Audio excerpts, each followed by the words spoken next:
everybody, what's up? KillJoy Jake here, and instead of having friends, I have horror movies. Today we are talking about Benny Loves You, this crazy indie horror film that I am so excited to talk about and that I really want to shed some light on so that us American viewers will go and check it out on May 11th. Before I get into this though, I'm gonna need you guys to like this video and subscribe for more horror content. Also, please consider supporting me on Patreon. The link for that will be in the description below. Alright, now let's get into this crazy-ish. What's your favorite scary movie? Well, I'm Pennywise, the dancing clown. Oh, no, not the beast! Not the beast! You son of a... God, don't do that. But sometimes that is better.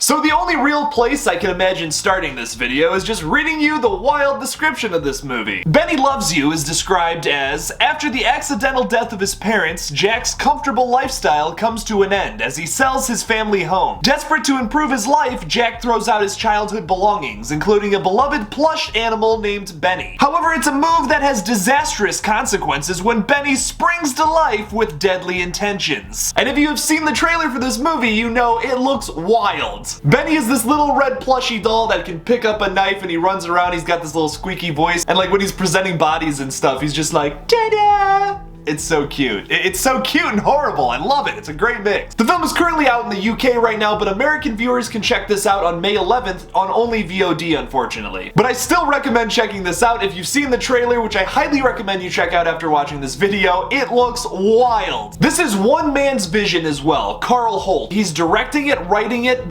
this main character in the film, and he has a cinematography and editing credit as well on this film. Usually those films tend to do really well. They're unedited from like what the original vision was, and it's just what this guy wanted this film to be, and nothing like no other Hollywood influences coming in and being like, hey, add this in and maybe more people will like it. Typically indie films that do this exactly are the best. And for my subscribers that came here because of Willy's Wonderland, this film seems to be right up your alley. It's gonna be very silly, it's gonna be very bloody and ridiculous. I mean, like very similar kinds of movies, except Nick Cage is unfortunately not starring in this one. After doing a little bit of reading about Carl Holt, it seems like he's been working on this movie for a very long time, like just basically having no budget, kind of filming scenes when he could, and then like getting the animation process in there to animate Benny and have him running around with a knife.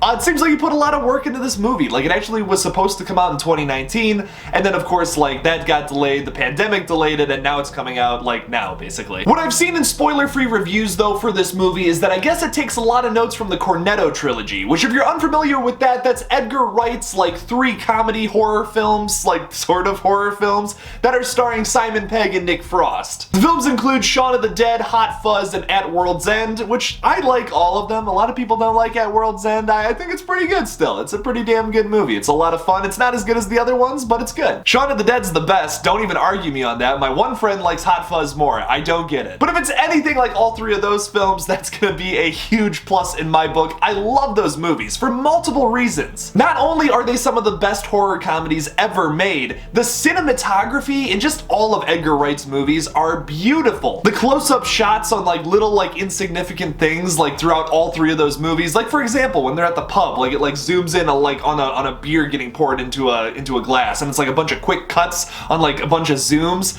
I love that shit.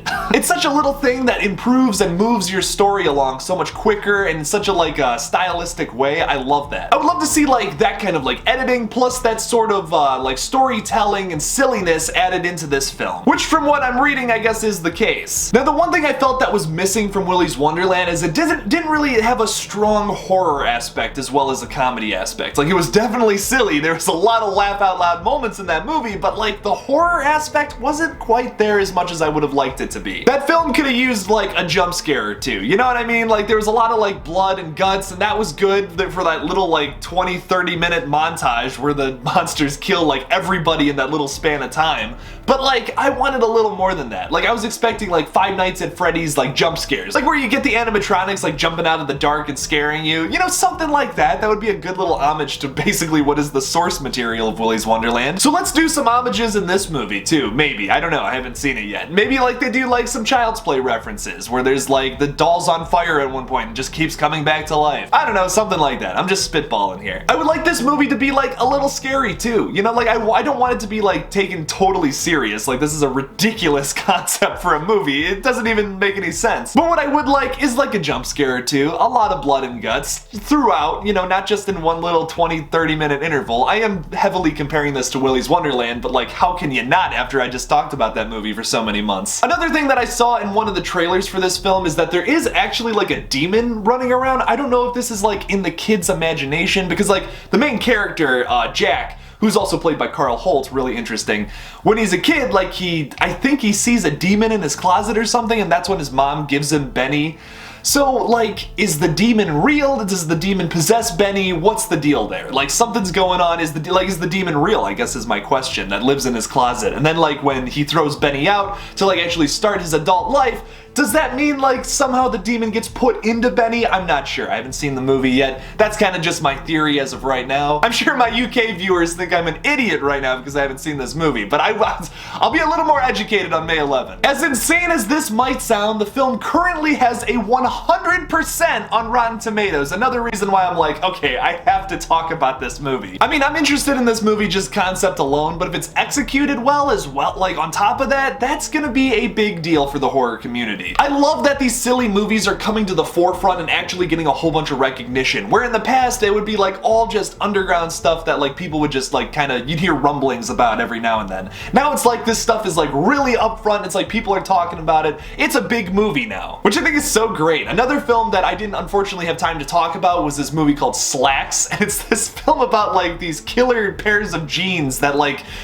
when people put them on they like stretch really tight and like kills and like basically break someone's bones, and like all this blood pours out and like the jeans start sucking up the blood. It's great. I love it. It's cheesy, it's fun, it's a horror comedy, but it's so good. That's the kind of horror comedies we need nowadays. Benny also sports a whole bunch of different weaponry throughout this movie. I don't know where he's getting it from. Do I really care though? No, I just want to see him murder people with a whole bunch of different weapons, including like these little katanas that he's got, these little ninja stars. He's got like a little belt wrapped around him. He's got ninja stars. He's probably gonna throw them in somebody's face. He stabs some dude's hand in the trailer. But that leads me to another thing I want to talk about real quick here is like we don't actually see Benny kill anybody really in this trailer. We don't really see any blood and guts, which has me a little worried, because you can't really do a movie like this without a whole bunch of blood and gore, like and just people getting murdered in ridiculous ways. I would argue that the reason that new Child's Play remake was so successful was because of the blood and gore. It's a child's toy running around killing people. It recognized that that is silly and ridiculous. So let's kill people in silly and ridiculous ways that aren't realistic. Besides that though, the Child's Play remake, as you know, I didn't really care for. But that aspect was done really well in my opinion. I think like it's really silly to watch a childhood toy run around and kill somebody. So let's do that in ridiculous ways. Hopefully this film does that as well, because if it doesn't and this is not a gory movie, this film's gonna suck. Us Americans will find out on May 11th though. I'm going to be covering it with just like, I'll probably be doing a review of it. There's really no news updates that I can do of the film, as the film's already been out. People have already seen it like across the, like internationally across the world. But on May 11th I will be doing some sort of review on the film. What do you guys think about Benny Loves You? Are you excited for this movie? Do you think it's gonna be silly and gory and fun, or do you think like this is gonna be kind of whack? Leave me something about it in the comments below. Thank you guys so much for watching my video on Benny Loves You. Don't forget to like this video and subscribe for more horror content. I'm gonna say it one more time. Make sure to check out Benny Loves You on May 11th, you Americans. Or if you're in the UK, watch it now. Follow me on Twitter, Instagram, TikTok. Just look up KillJoy Jake and I'll come up. Check out my second channel, Movie Smoothie, where I review everything that isn't horror. You can check that out by going to my little like channels tab on my page here and go subscribe, like, you know, hopefully. Please consider supporting me on Patreon as well. I post like my podcasts there. You can also see my versus videos early if you support me on there. Make sure to check that out. The link will be in the description below. And as always, don't forget to kill it out there, y'all.